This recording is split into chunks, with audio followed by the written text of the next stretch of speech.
ఈ నెల 14 తర్వాత రాష్ట్రంలో పొలిటికల్ తుఫాన్ రాబోతోంది అంటున్నాయి కాంగ్రెస్ బీఆర్ఎస్. ఇదే అంశంపై కేటీఆర్ పొన్నం మధ్య డైలాగ్ వార్ ఒకసారి చూద్దాం. కొంతమంది ఆకు రౌడీలు గుండాగాళ్ళు ఓటేయకపోతే ఏమో చేస్తామంటున్నట. వాళ్ళకు నేను ఒక్కటే చెప్తున్నా, 14 తారీఖు తర్వాత మొత్తం తెలంగాణ రాష్ట్రంలో కొత్త తుఫాన్ వస్తుంది. టిఆర్ఎస్ ప్రభుత్వం తొందరలో 500 రోజుల్లో రాబోతున్నది.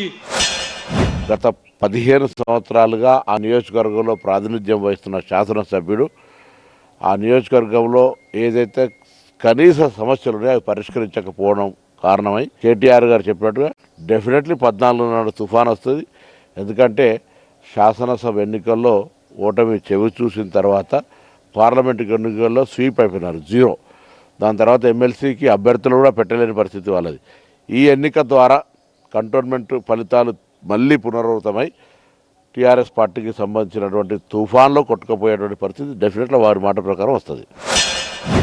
కొంతమంది పోలీసు వాళ్ళు కూడా నకరాలు ఎక్కువ చేస్తున్నారు. ఆ పోలీసు వాళ్ళకు కూడా నేను చెప్తున్నా, ఒక్కొక్కరిని పేరు రాసి పెట్టుకుంటాం. ఏ పోలీసు అయితే నకరాలు చేస్తుండో ఈ 2-3 రోజులు ఎక్కువ తక్కువ తోకలాడిస్తే తోక కట్ చేసే బాధ్యత నాది, ఖచ్చితంగా చూసుకుంటాం. ఎవరు తోకలు ఉన్నాయి, తోకలు ఎవరుకుంటాయి, ఎవరుకుంటాయి మరి జంతువులకు ఉంటాయి. జంతువులకు కట్ చేస్తారో తెలియదు, నాకు అర్థం కాలే. కానీ సరే, అధికారాలు కట్ చేస్తాము లేదా నియంతృత్వాన్ని కట్ చేస్తాము, తోకలు వరకు ఉన్నాయి. మరి ఏ ఉద్దేశంతో ఉన్నాడు పాపం.